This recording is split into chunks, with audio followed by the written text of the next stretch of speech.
This is With the First Pick, the CBS Sports NFL Draft Podcast. This is episode 86.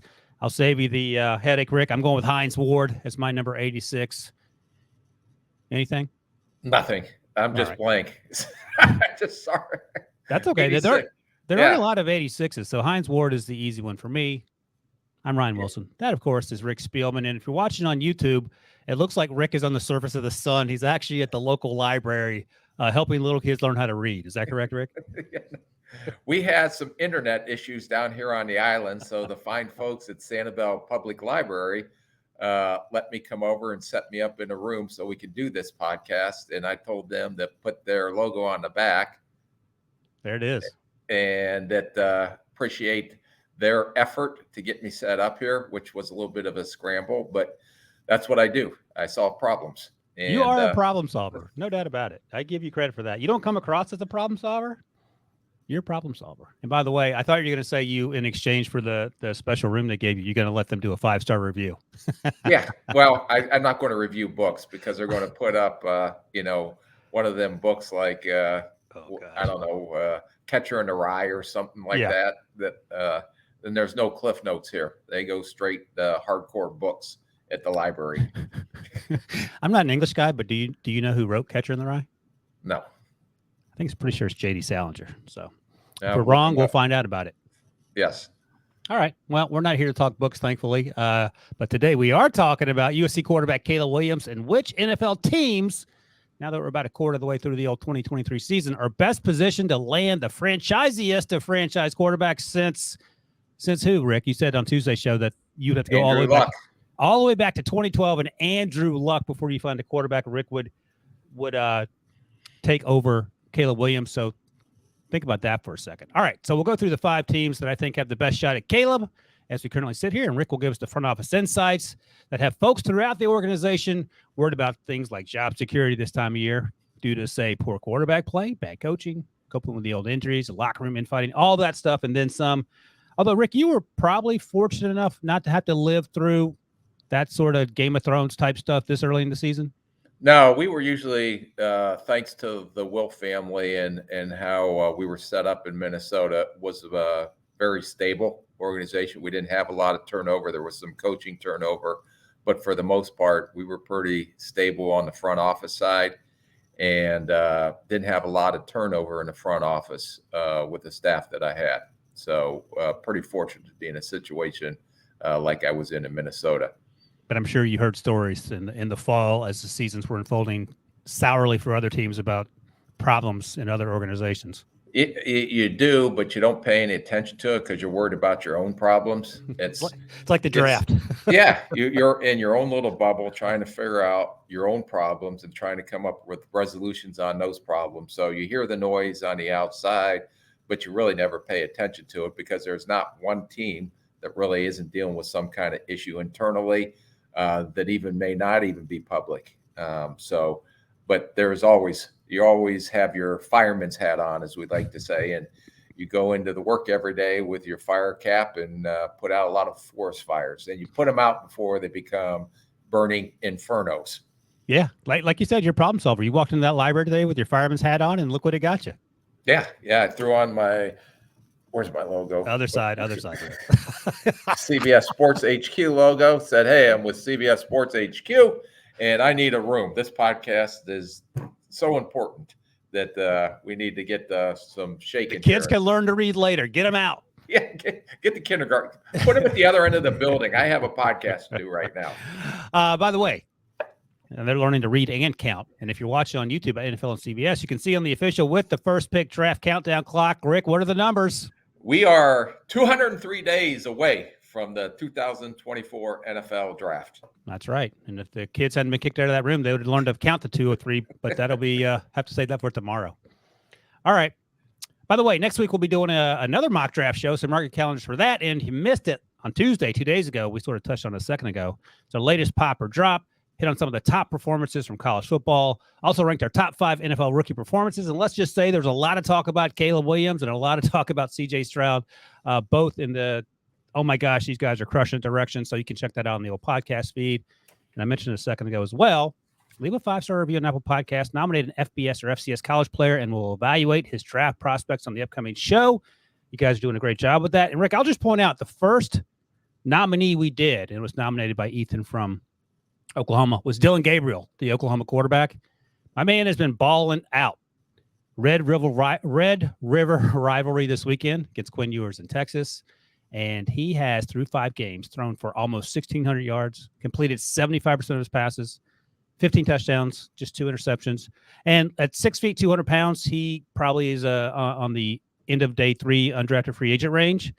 But that doesn't mean he can't be in the Heisman conversation, and he currently is. And I think the bigger takeaway, Rick, is that if you're listening or watching and you nominate a player, they are guaranteed to be in the Heisman conversation by the end of the year. Yeah, but the Heisman conversation, especially at the quarterback position, does not always equate to what they will be in the NFL.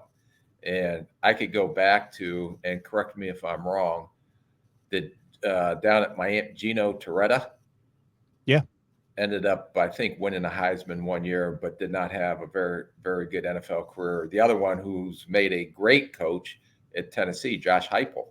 Yeah, he is doing great. Was another one who was very good collegiate quarterback, but just sometimes those skills do not translate to the NFL level. And even the top guys that we see come in, you still got a 50-50 shot of whether you make it or not in the NFL. Yeah, Jason White was another example of a quarterback from back in the day, won the Heisman, didn't work out. I mean, it's not the end-all be-all, but it is a fun conversation to have during the fall. Tim Tebow, of course, won the Heisman. Look at some names real quick. Troy Smith played in the NFL. But none of them were franchise-type quarterbacks. Yeah, that's right. Anyway, now that Rick is raining your parade of Oklahoma success, just leave a 5-star review. We'll nominate the player, and we'll evaluate them because that's what we do here. All right. Finally, give us a thumbs up if you're watching on the YouTubes. It helps spread the word. And as Debo mentioned last week, we are international, Rick. So wherever you are in the world, or even if you're watching on the moon or Mars, hit the old thumbs up. Let's get to it, Rick. Let's get to it. Caleb Williams, we say it every week, not to jinx the young man, but there is no scenario, as long as he has all his body parts, in which he is not the first overall pick. No, he is, like I said, one of those, if you want to classify him as a generational type quarterback, just not only from his size, his athleticism, his arm talent, his playmaking ability, his off-schedule playmaking ability, everything that an NFL franchise is looking for. Is there things to clean up? Yes. Sometimes does he hold the ball too long? Yes. Sometimes does he force it into coverage when he doesn't have to and just live for another down? Yeah, that shows up at times too. But with his overall physical traits, and I don't know anything yet about the background stuff you never hear anything negative about that. But as long as anything from a negativity standpoint doesn't show up and he does come out in the draft, there should be no question. And we talked about that with Jalen Carter, and all of a sudden everything hit the fan when we were at the combine last year. Literally. And all of a sudden that dropped him. You know, there was no question about his talent. So hopefully Caleb Williams, as you like to say, is a fine young man, which all indications are. And that if he does come out, there's no hiccups that come up through the pre-draft process.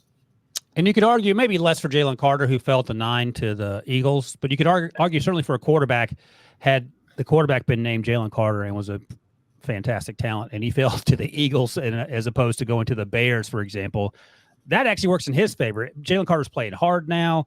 It appears to be in a great situation. He's around some of his former teammates from Georgia, so on and so forth. So it goes both ways. Obviously, you want everyone to be, like they're going to the library, having a good time, but sometimes that's not how it works out. So I don't know like I said, I don't know what would have to happen with Caleb for him not to be the first overall pick. But here's what we're going to do. We're going to go through 5 teams plus a wild card here in reverse order. So the teams that I think that are have a really good shot at Jalen Carter as we sit here at the quarter pole of the NFL season. And we'll start at the wild card, then go 5, 4, 3, 2, 1 in terms of teams most likely to land Caleb Williams. So let's start with the old wild card slot here. The New York Jets, they're currently number 6 in the draft order if the draft were going to be held today or tomorrow. I don't think they end up that way. They actually played probably their best game of the season last week against the Chiefs and lost that game, although they certainly could have won it. The strength of schedule going forward is 544. Is there a chance you think they get the first overall pick?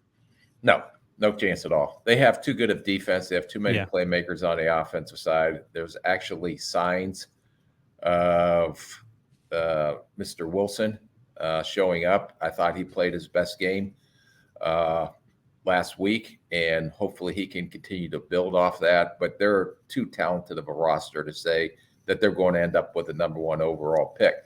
A caveat to all this conversation that we're having is we're not taking any considerations in blockbuster type trades at this point. So, but if you're just purely going off their roster and their talent, there's very slim to no chance that the Jets will end up with a number one overall pick. And I can guarantee you Slim already left town.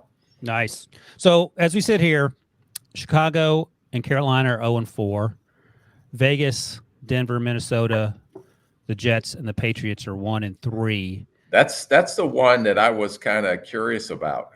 I think New England will not end up with the number one overall pick, but with the way Mac Jones has not developed, sweet mercy.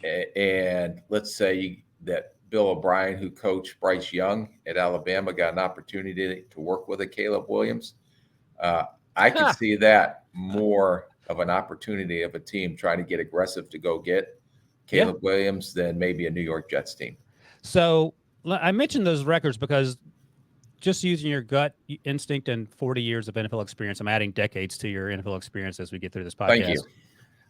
What is the worst record in the NFL going to look like in order to get Caleb Williams? 2 wins. 2. Yes. So once you start messing around with 3 and 4 wins, you're out. Yes. I say that because the Jets currently have 1 win. They won the opener against the Bills. This week they're playing Denver. Denver's not a good football team. Then they have the Eagles in their bye. Then they play the Giants, also not a very good football team. So they could be out of the running for Caleb Williams in a month. Yes. Yeah. Very easily. I agree with that. All right. So I'll ask the question, but we know the answer because we don't think they're going to get the first overall pick. Aaron Rodgers is still in your plans. You hope he comes back even as a 40-year-old. Is that right? Yeah, no, but it doesn't mean – I think it'll depend on how Zach Wilson finishes the season, and they're going to have to make a determination because you're assuming that Aaron Rodgers is coming back and playing 1 more year with the Jets. Yeah. Highly unlikely that he plays this year, although the optimism is out there. The realistic view is I just can't imagine a 40-year-old quarterback coming off an Achilles. I know he's doing everything he can to try to get back if they do qualify for the playoffs. But they have to make a determination on Zach Wilson. And if Zach Wilson is not the heir apparent to Aaron Rodgers, if Aaron Rodgers does play next year, which I'm assuming he's going to, then they're going to be in a quarterback hunt because of the decision they have to make with Wilson. We should talk to your good buddy Eric Sugarman about his thoughts on the likelihood of Aaron Rodgers coming back in January, because that does feel ambitious. It's very ambitious, and that speed bridge or whatever the heck they put in it, that's not something new. It's been done before, but it's almost impossible for a 23-year-old to come back off an Achilles, right. Let alone a 40-year-old quarterback. And as superhuman as Aaron Rodgers may be and may try to come, even if he does come back, he's not going to be the same if he comes back that early off that Achilles. Right. Right. Absolutely. Okay. The Jets, no go on Caleb. Not going to happen. I don't know if, I know some Jets fans, they would love to get Caleb. They've given up on the season after the 4th play in which Aaron Rodgers went down. But I think looking at the schedule, I don't think it's going to happen. All right. Now we start the official list at number 5. And this team currently has the number 5 overall pick in the draft. And you're quite familiar with them, the Minnesota Vikings. Their strength of schedule is 485 going forward. So the teams they're facing aren't necessarily gangbusters. I think it helps that you're playing the Chicago Bears twice. And again, if 2 wins is the maximum games you can win, they play the Chiefs this week. Then they're at the Bears, 49ers, at Packers, at Atlanta, Saints, and then Broncos. So they look like there's some wins on this schedule. And the other thing I would note is last year, this team won 13 games and had a negative point differential. This year, they're just not getting lucky. Kirk Cousins is playing better than I thought he did last year. The defense has gone from Donatel to Brian Flores absolutely blitzing zero coverage every single snap. So they went from one extreme to the other. That said, I think they're a pretty good football team, and I don't think they're going to be the running. But what do you think? No, absolutely not. And the losses they had this year would probably have been wins if they didn't turn the ball over.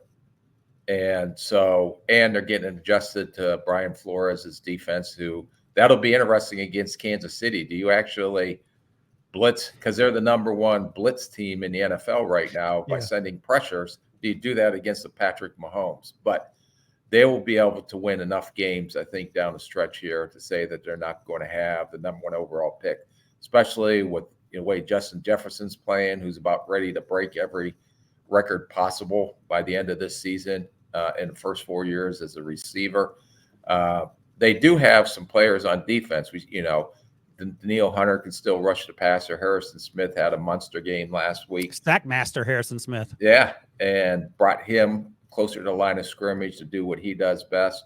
So I think the Minnesota Vikings will get better, and they would probably have, they had a chance in Philly. They had a chance in Tampa against Tampa. They just were giving games away by giving the balls away. Last year they were 11-0 in one-score games. This year they're not. So we'll see how the rest of the season unfolds. But they have too much talent still on that roster, in my opinion, to say that they're not going to win. They're only going to win one more game the rest of the way through.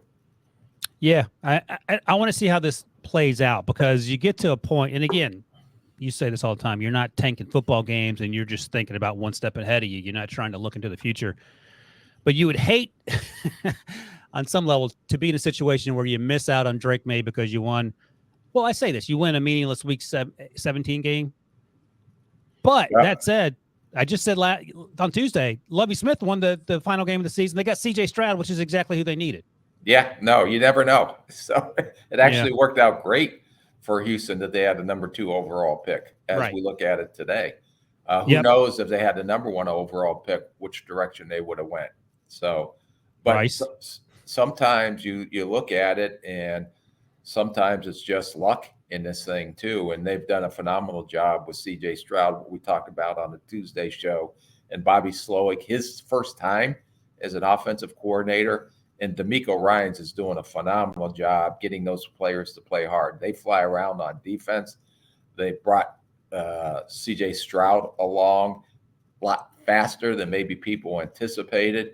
And give credit to C.J. Stroud for how much work he's put into it and how he's looked, because it goes both ways. The coaches can put you in position to make plays and to do this and do that. But C.J. Stroud is even different than we saw when he came out. You see him making plays with his legs. We saw, that in little glimpses of that in the Georgia game. But I think that if you redrafted right now, C.J. Stroud would be the number 1 quarterback off the board.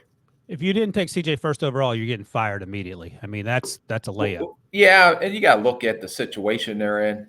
I get it. Nico Collins is playing lights out. Tank Dell's an explosive playmaker. Pierce got on track, and they're doing it without their full offensive line up there. They've had a lot of injury issues on the offensive line. So give credit to C.J. Stroud for kind of carrying this team while the offensive line, hopefully Tunsil gets back here. But it'll be interesting to see where Houston ends up, especially in I guess I would say a weaker division in the AFC South. Yeah, definitely weaker. All this is to say that if you're the Vikings, you don't necessarily need to have Caleb Williams or Drake May. Maybe you find QB3, and that's the guy that you hit a home run with, assuming they have to go with someone because Kirk Cousins is out of contract. So. Right, because Kirk Cousins is in the final year of his deal. And he's 38, I believe. 35. You keep making him 38. All right. We're going to take a quick break here. When we come back, we'll hit the top 4 teams right after this. Well, you need the sports news anywhere. We've got breaking news to bring you. Then get your sports anytime you want them. Big trade news overnight to discuss. Because we know you need sports all the time. A lot of movement in the rankings this week. A legend adds to their legacy. We're bringing you that breaking news right here on HQ. CBS Sports HQ, anywhere, anytime, all the time. All right, Rick. We're up to number 4, getting to the meat of the issue here. Or maybe not, the Arizona Cardinals. This team, few teams have played harder than the Arizona Cardinals this year, especially given that they're only 1-3. But they're doing it with a journeyman quarterback in Josh Dobbs, who has a relationship with Drew Petzing, the first-year offensive coordinator. But that didn't show up till right before the season started. Didn't show up right before the season started. They cut ties with Colt McCoy. Kyler Murray is still on the PUP, coming back from the ACL. And the other quarterback is Clayton Tune. Is he the backup? Clayton Tune, yeah. Yeah, so you're not going to roll a rookie out there. And Josh Dobbs has been pretty good. Now, we talked about Paris Johnson Jr. last week, the right tackle who has had a great start to his career, the top 10 pick there. That said, they currently hold the number 9 pick and also the number 13 pick. And that number 13 pick is by way of the Will Anderson trade for the Houston Texans. So the strength of schedule is pretty tough. It's 588 for the Cardinals coming up. They have some tough games here. At least I'm looking. They play the Bengals. Bengals are not good right now because of the injuries to the quarterback position. Then they're at the Rams, at Seattle, Baltimore, Cleveland. So that's a tough little stretch there. Do you think they have a shot at the number 1 pick? I do. I still do, even though they're going to have a tough sledding rest of the way through. And give credit to Jonathan Gannon and Drew Petzing and the offensive coordinator, Nick Rawlis, the defensive coordinator, because they had a chance to win that Washington game. They should have beat the New York Giants. You know, they were somewhat competitive versus probably the best team in the NFL right now. It didn't turn out 70-0 or 70-20 like we've seen in some other games. So they're playing hard on defense. You know, Josh Dobbs is doing a phenomenal job for the situations he's in, and James Conner is balling out right now, being able to run the ball. So they may have a few upsets here or there if they keep playing the way they're playing, but I still think out of all the teams that we talked about, they still have the best opportunity to potentially end up with a number 1 overall pick. And that one win came against a Cowboys team that looked completely out of sorts a couple of weeks ago. I mean, they can beat the Bengals, but again, so the 2.5 is the line that I'm setting for Rick. You go over 2.5, you're a lot less likely to get that first overall pick. You got to stay at 2 or fewer. So they only got one game of wiggle room here. So you better take it easy against the Bengals because there's a chance you beat that team. All right, so right now, first place for Rick in terms of getting Caleb Williams, the Arizona Cardinals. All right, let's get to the well, we didn't even talk about what if Kyler Murray comes back and does some magic. That's what I was going to ask the follow-up to. Before we moved on, I was going to say, what do you do? You were getting ready to move on. I don't know if you were going to ask that follow-up. So me as your supporting actor in this show, had to bring that up because what happens when Kyler Murray comes back? And let's say he comes back and plays well enough where they do win more games than expected. But do you still make that decision? Yes. That if you do have the number 1 overall pick, do you move on from Kyler Murray? And to get a Caleb Williams, there's no question in my mind. You take the hit that you're going to have to take from a cap standpoint, a dead money standpoint, since you're kind of in rebuild mold anyway, and then get a Caleb Williams. But then it gets into the question what we've talked about on the show before. Would Caleb Williams go back to school if he had to go play for the Arizona Cardinals? Because I think his dad specifically mentioned the Arizona Cardinals and Kyler Murray when he talked about those sorts of things. He didn't say absolutely we're coming back, but I think that was a team that got name checked. So let's go through this. Kyler signed a 5-year, $230 million contract, $29 million signing bonus, $159 million guaranteed. Oh boy! So you don't have a potential out really until 2028. Oh gosh. Yeah, well, you have to look at their cap situation next year. You have to look if they do move on, what is the acceleration? But they gave him such a significant signing bonus. I imagine it's going to be really tough to swallow. Hey, let me give you the number. So Yep. You ready? So if you cut him after the 2024 season, so you got to bring him back for one more year and sit him on the bench. 2024 dead cap $48 million. 2025 dead cap $33 million.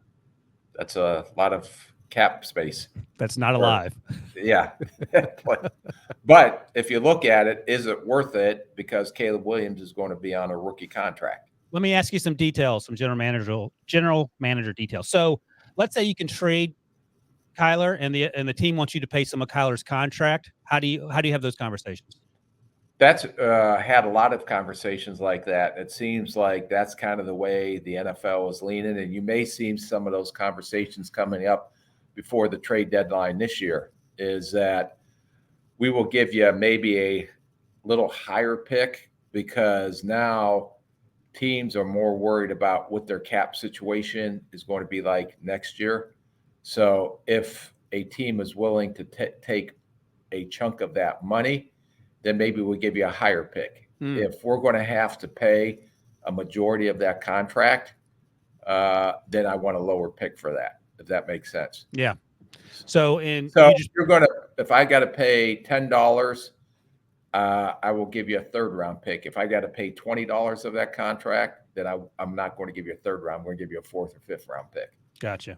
And that's that conversation you give to your numbers guy, and then they put it into the computational machine and tell you what's what. Yeah, well, yeah, you do that, but because you got to spin it through all the numbers. Then you're having direct conversations with your ownership. Listen, if we pay of whatever that money is, let's say we pay $20 million of that, we will have potentially Caleb Williams if he wants to come play here, but that's a whole nother discussion. We'll take the hit on that, but the guarantees would travel to, if it's a trade, with that other team. So there's a lot of things that you have to balance out from cap gymnastics, as everybody refers it to. So, but there's ways to, one, you have to have a partner willing to dance with you, and two, what are you willing, or what is your ownership willing to stomach eating some of that contract? How well does Caleb have to play? How well does Kyler have to play should he come back the second half of the season for you to have even an inkling of a thought about not taking Caleb? Well, the Arizona's not going to win the NFC West. I know that. Yeah. But what if something happens where they get crazy, which, because the NFC is maybe not as strong as the AFC, they somehow eke out which I highly unlikely. We're talking about, 99% chance of not happening. But what if they ended up getting a wild card because Kyler Murray came back and lit it up? Then that's a whole different conversation. Yeah. Yep. And that takes you out of the Caleb Williams discussion right away. Anyway, so you're almost stuck with Kyler. So it's to Kyler's benefit to drag this team to the playoffs, perhaps, and then watch him take. Or as you say in purgatory, where you're 500. Yeah. just good enough, but not good enough. Maybe get him another offensive lineman, because Paris Johnson's been having a great season so far. All right. Let's see if you knock the Cardinals out of the top perch when I name you this next team here. Number 3 on my list, the New York Football Giants. Do you think they have a better chance of getting the number 1 pick than the Cardinals? No. They're not playing as well as the Cardinals. They're not playing as well. They probably could have lost to the Cardinals. But Danny Dimes they're stuck with him because they just did that contract. Oh, that's what you're more focused on. Okay. Yeah, I'm more focused on Danny Dimes' contract because they're not going to be able to get out of that any way, shape, or form till after 2024. All right, let me pull it up and see what Daniel Jones' agent thinks about that, because he signed a 4-year, $160 million deal, and there is a potential out after 2025, in which case, 2024 dead cap would be $59 million, 25. That's what the issue is when you just do a contract like that. That's a brand new contract. Yeah. So when we're talking about the Kyler Murrays of the world, they already have eaten away at some of that contract, because anytime in general, just a rule of thumb, I guess, if you want to say it that way, to follow is we always structured contracts in the first 3 years, knowing that we were not going to be able to get out of that contract in the first 3 years. Anything after that, we made sure how we structured that contract that we were able to get out of where it wouldn't have that big of an impact on our cap.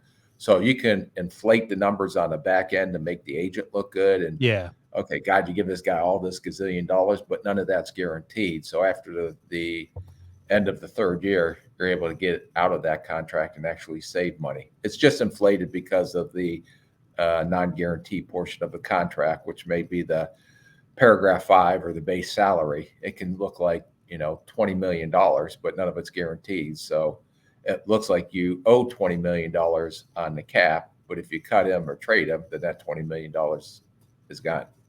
All right, let me ask you 2 questions. Number 1, did you do those contracts, the 3 years front end for every player from number 1 to number 53 on the roster? And number No. 2, you didn't. Okay. Well, number 2, and you don't have to name names, but how often did you regret giving year 1.5 or year 2 that you had them? Not too much, because Okay. most of the time we did that. We did it with players that were our core of our football team, not Okay. only on the field, but off the field as well. So usually when you're going to invest in that type of money into a player, most of it was a guy that we've drafted or a guy that has been there that we knew not only what his character off the field or his leadership in the locker room and his play on the field. So those are the contracts. Our philosophy was always trying to do, hopefully you draft well enough where you're going to extend those guys that you already know. Gotcha.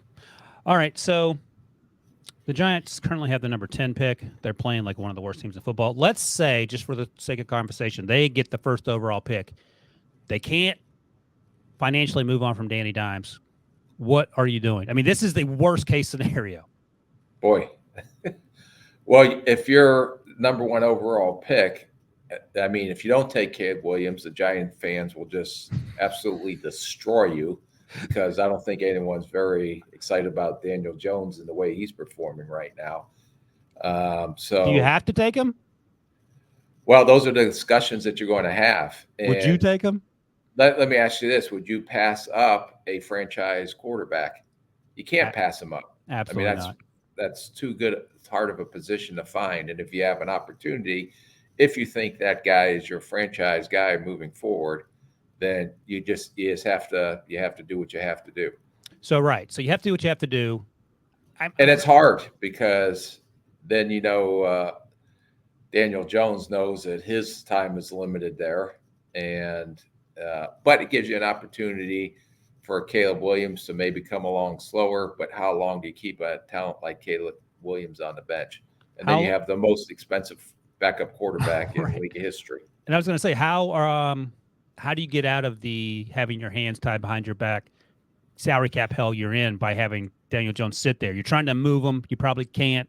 You can't build the offensive line or whatever because you have so much money tied up in 2 quarterbacks, only one can play.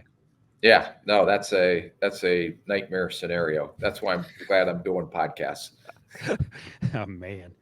So I guess the lesson there is Daniel Jones, please get your And that's not going to happen with the Giants, because I think once Saquon Barkley comes back, that they're a whole different team. And, is he blocking?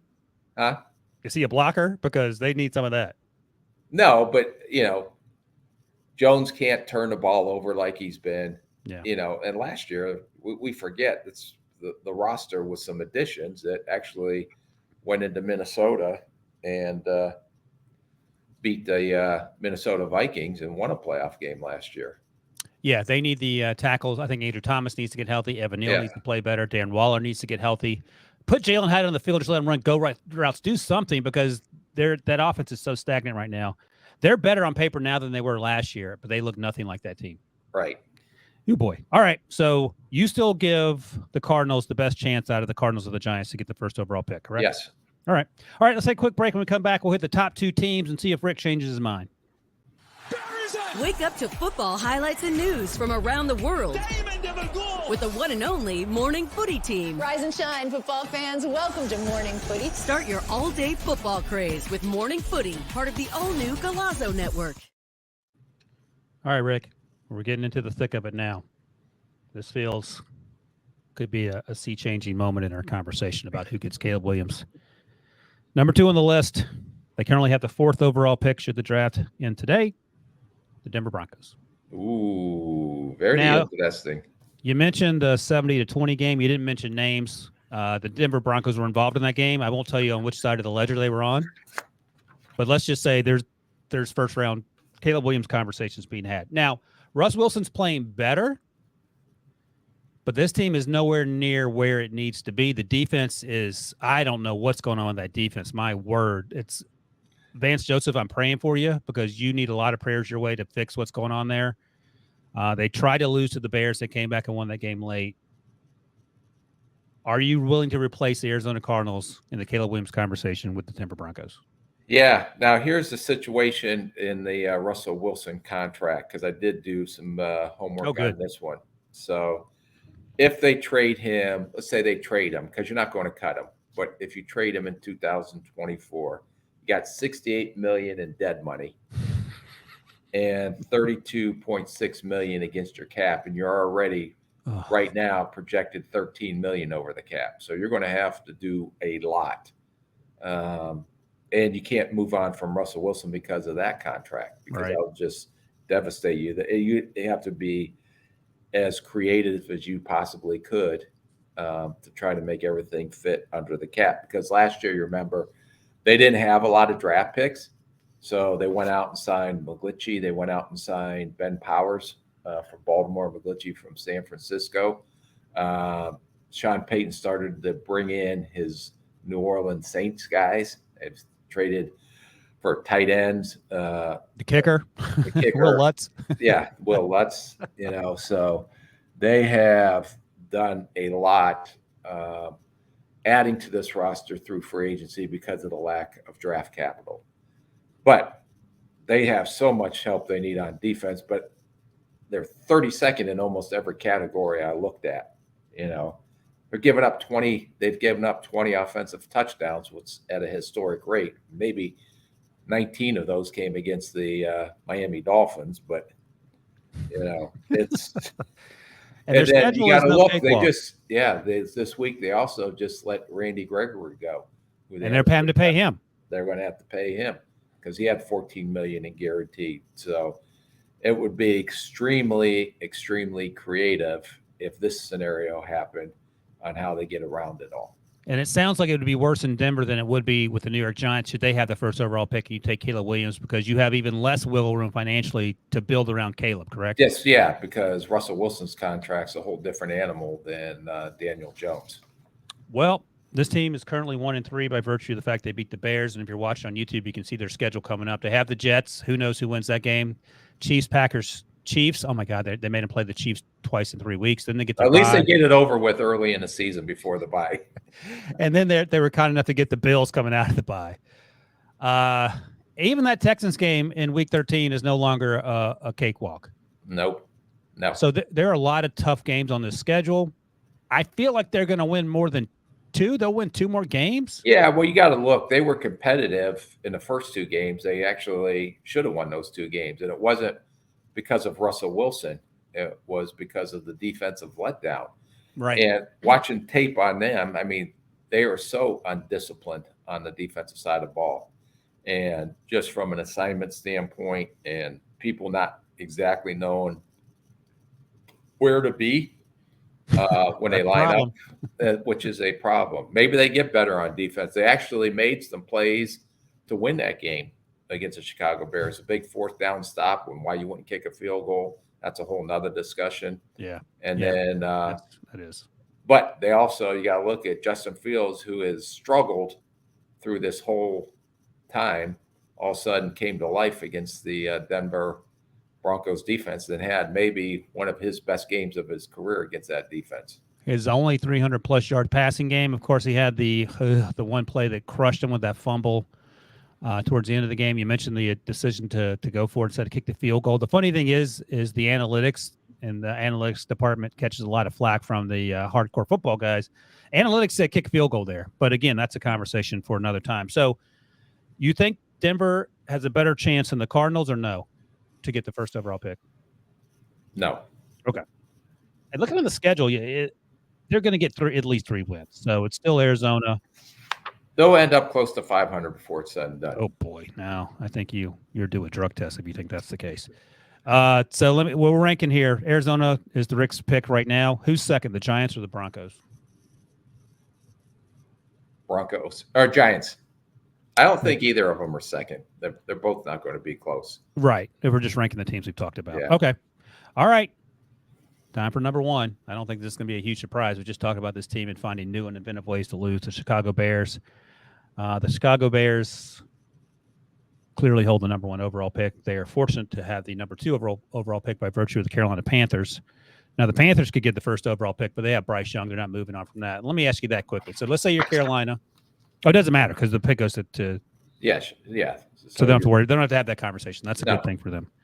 All right. So, look, man, I don't know if it matters if the Chicago Bears were playing the Denver Broncos and the New York Giants for the rest of the season. I don't know if they're going to get to 3 wins. It's just so much uncertainty with that team on both sides of the ball. Now, you mentioned Justin Fields played better, and he did, but I have a lot of concerns with the play calling, in much the same way I have concerns with the Steelers play calling, but that's a conversation for another podcast. And the schedule here is, show me a win. Maybe the Raiders, maybe the Panthers in week 10. But you beat the Panthers, you're helping your cause anyway. Yep. And then maybe the Cardinals and the Falcons at the end of the season. Yeah. So does this team win 3 games? Not the way they're playing right now because they're finding ways. And it's just such what's the best way to put it? A hot mess in Chicago. That's a good way to put it.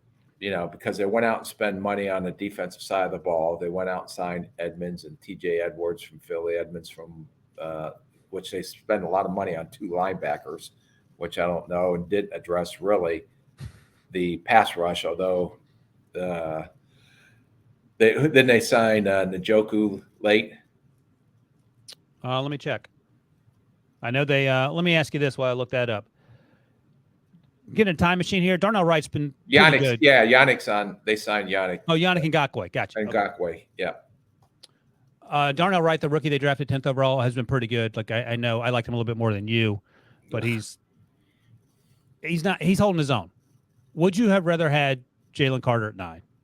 Yes, now, but that's Monday morning quarterbacking.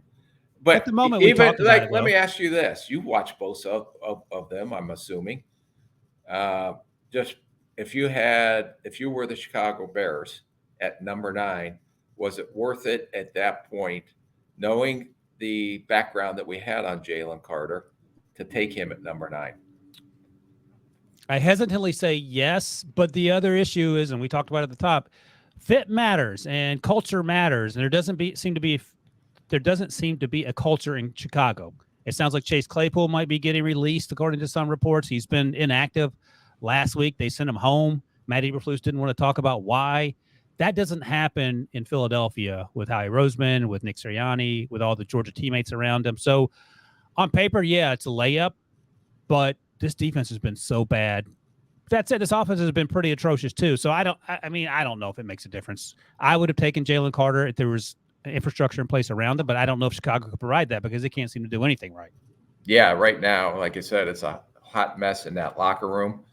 And, when the quarterback's coming out a couple of weeks ago and blaming the offensive coordinator technically on why he was struggling. But I still think Justin Fields, you have to take Caleb Williams. I don't think Justin Fields fits schematically what they're doing. Because let me ask you this, though. So this isn't, and you haven't really had this because you were in Minnesota for a decade as the general manager, and even there, before that, you were in the front office. But this isn't Ryan Poles' quarterback. This isn't Matt Eberflus's quarterback.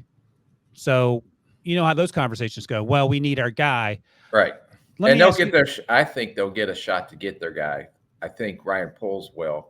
Eberflus, there's going to be so much heat on him right now. He's 3-14 in his career. Yeah. And the one thing, he is a defensive-minded head coach, and the defense is probably playing worse than the offense is right now. Imagine that. Yeah, and they've had a couple of drafts to address that defensive side of the ball, but I don't think any of those guys are playing to the level that they thought. Brisker had a pretty good rookie year till he got hurt last year, but they need to somehow get better on the defensive side of the ball. Then they had to deal with their defensive coordinator and the issues that came up with him as well. Jeez. So they're dealing with a lot of distractions right now. And I'm going to ask you this question just while we're on the Justin Fields topic, because there's no question. I don't think there's any question in your mind that if they have the number 1 overall pick, they have to take Caleb Williams, because there's no doubt about that. But coming out, Justin Fields, and I went back and looked at all my notes from our scouting reports, and he was the best deep ball thrower coming out of the draft that year. But he was very hesitant when he had to throw in tight windows, and he was very hesitant if he had to get off his first initial read. So if a Justin Fields with that type of athlete that he is was in a Philly scheme, or what they're doing with Anthony Richardson in Indy, or even in Baltimore with a Lamar Jackson type, do you think that he would have more success than what they're trying to do with him in Chicago? Because the number one thing he can't do, he's not going to drop back or take the shotgun snap, sit in a pocket, and go A to B to C. That's not what his game is about. But if you put him in those other schemes, do you think we're having the same conversations about Justin Fields? No, and that's a great point. He doesn't throw with a lot of anticipation, and that can be frustrating if that's what your offense is predicated upon. And it is interesting because what I always go back to, okay, this quarterback is struggling in this system. And I always go to the extreme. Let's put him in a Shanahan system. Let's put him in a McVay system. Would he have success there? Now, Trey Lance didn't, but Trey Lance was injured, so we have no real sense. But typically, Shanahan and McVay can get the most out of a quarterback because they understand that you're building the system around the quarterback, not the other way around. So part of me wonders if does it make more sense? I mean, look, they're taking Caleb Williams if he's there, but would it have made more sense to get someone who would try to fit the system around Justin instead of shoehorning whatever this is supposed to be because it's not working? Now, well, they better have those conversations. Well, that's what I was going to ask you. When you get hired, and you're talking to, in this case, Ryan Poles and Eberflus are talking, or Ryan Poles is, I think he hired Eberflus. You're talking to the owner or the president. You're having conversations, I would imagine, about what can you do with Justin Fields? Not let's draft someone, right? Yeah. Well, if Justin Fields isn't what they want, because it was an arranged marriage per se, then give us an opportunity to go get our guy. Someone's going to say that in the interview when they're trying to get the job? Well, that's the one thing that you're going to ask during the interview process is that we got Justin Fields. Tell me why this is going to work with Justin Fields. And can you make it work? And how can you adjust your scheme accordingly to make Justin Fields fit? Because I don't think Jalen Hurts would have had the same success if Steichen, who's now the head coach at Indy, and that entire staff did not get that offense to fit what Jalen Hurts does best. Yeah. And what does he do? Okay, he became a much better passer because you got A.J. Brown, who is unique, and you got Devontae Smith. But while he was learning, they designed plays for him to use his legs. And, he has an ungodly amount of rushing touchdowns. Yeah. What did Justin Fields do last year? When Chicago was everybody was hyped up on Justin Fields, he was running for 2,000 yards a game because they didn't have him think. They made it, simplified it, and they let him use his legs to make plays. Now, what I've watched so far is I think that Justin Fields is trying to be a pocket passer, and that's not what his strength is. And even like you say, well, Rick, how can you say he's an accurate deep ball thrower? Well, if you look at the Kansas City game, he hit DJ Moore down the field. Yeah, great throw. Great throw, and DJ Moore dropped it, and he hit someone down the middle of the field. I don't know if Claypool played that game or not, but I think he did, and Claypool dropped it. Yeah. So find out. That's what you got to know. What is this quarterback's strengths, and how can we use his strengths to our system, or how can we adjust our system to his strengths? Because the young offensive coaches now that are getting head coaching jobs are the ones that are figuring out, I can take this quarterback and adjust our scheme this way to make sure that he is going to have success. 5 or 6 years ago, maybe some of the older offensive coordinators, this is our scheme. And I think Rich Gannon had mentioned this a few times. He was an MVP, and then all of a sudden a new coordinator came in and tried to make him a pocket passer. And he said, I had no success because that's not what my strength was. I was an MVP when I was getting out, rolling, using my legs, doing the things that I do best. I'm not going to sit there and sit in a pocket and take 3, 5, 7-step drops and throw the ball down the field. And by the way, that might be something that Caleb Williams' family's looking at as well. If we're going to a system where you're ruining quarterbacks because you're just doing what you want to do and not trying to accentuate what they do well, I mean, on some level, it makes more sense to go back if you're getting drafted by Chicago than Arizona. Well, the other piece that will come into it is the market. I mean, Chicago is a pretty significant market because there's going to be other opportunities off the field for you as well. New York is a pretty big market. Yeah. You know, Arizona, Phoenix may not be the same market as Chicago or New York. There's so many factors that are going to go into it. You know, we're just sitting here speculating. We're BSing. Also, the other thing that maybe might entice Caleb is that number 2 pick is going to be Marvin Harrison going to your team as well. Yeah, that may be enticing. All right, that's it, Rick. We got through it. I'll get one last ranking from you. Clearly, the Bears are most likely to get the first overall pick as we sit here at the quarter pole, right? At the quarter pole, I still think it's going to end up being Arizona. Really? Okay. All right. It'll make things much more interesting, and it'll make Bears fans predictably sad, but that seems to be in lockstep with how their season has gone thus far and recent seasons as well. All right. Any last words from the library? No. Thanks to Sanibel Public Library for accommodating me when my internet went out on the island today. So we were able to still continue the show. Absolutely. And tell those kindergartners they can come back in the room and learn how to read and count right after the show. All right. That's it. That's a wrap. I'm going to ask them how many days are till the 2024 NFL draft. We'll see if anyone knows it or not. See if they know it, because you know it's 203. Also, another number for you. That's a wrap on episode 86. I forgot how to say sick. 86 there. All right. That's it. Thanks as always to my guy, Rick. Thanks to Josh for producing. Debo's out and about doing his thing. And thanks to all you guys who watch and listen and comment. We'll be back next Tuesday for another Papa Drop. So have a great weekend.